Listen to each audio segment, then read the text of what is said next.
গিয়ে আমার মামা, আমাদের বাড়ির জ্যেষ্ঠ পুত্র, আমার বাপের বাড়ির। মামা একটু মুখটা দেখাও। পাল্টানো যাবে না। এই হলো কি আমার মামা। নাও কাজ করো। হ্যাঁ, এটা ব্লগ হবে পরে। সময়ের সাথে সাথে মানুষের অনেকটাই পরিবর্তন হয় আমাদের প্রত্যেকেরই জীবনে।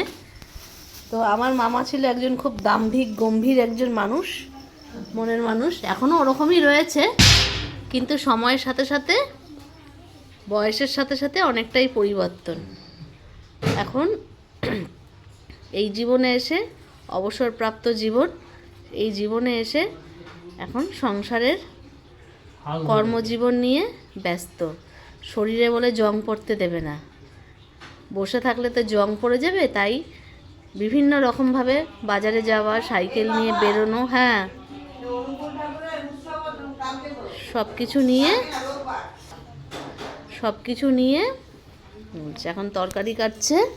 আর এখানে হলো, এখানে কি কাটা রয়েছে, এটা পেঁয়াজ কলি নাকি? পেঁয়াজ কলি। মামা কিছু একটু বলো, কিছু বলবে, একটুখানি বলো একটু কিছু। আর কি বলবো, বলার তো কিছু নেই। তুই তো আর্ধেকটা বলে দিবি এই যে মামা কি ছিল, এখন কি হয়ে গেছে বয়সের সাথে সাথে।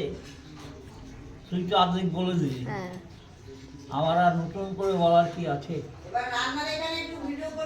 হ্যাঁ, মাছের ঝালটা করব। আর এই হলো আমার মামার হাফ অর্ধাঙ্গিনী, বেটার হাফ যাকে বলে। এখন রান্না হচ্ছে, মামির রান্না তো অসাধারণ।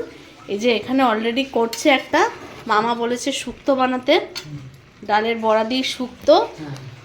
আর এখানে রান্না হচ্ছে অলরেডি। এদিকে আসো, এদিকে এদিকে। ওই যে কিছু বলো তুমি, মামা মামির এই শেষ জীবনের মানে সংসার জীবনটা কেমন কাটছে বলো। ভালোই কাটছে, সুখ দুঃখ নিয়েই জীবন। সুখ দুঃখ নিয়ে জীবন আর কি।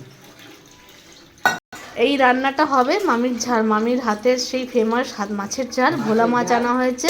এটা যখন হবে আমি তখন আবার ভিডিওর ব্লগ করব, তোমাদের সবার সাথে, বন্ধুদের সাথে শেয়ার করে নেব আমার মামা আর মামিকে।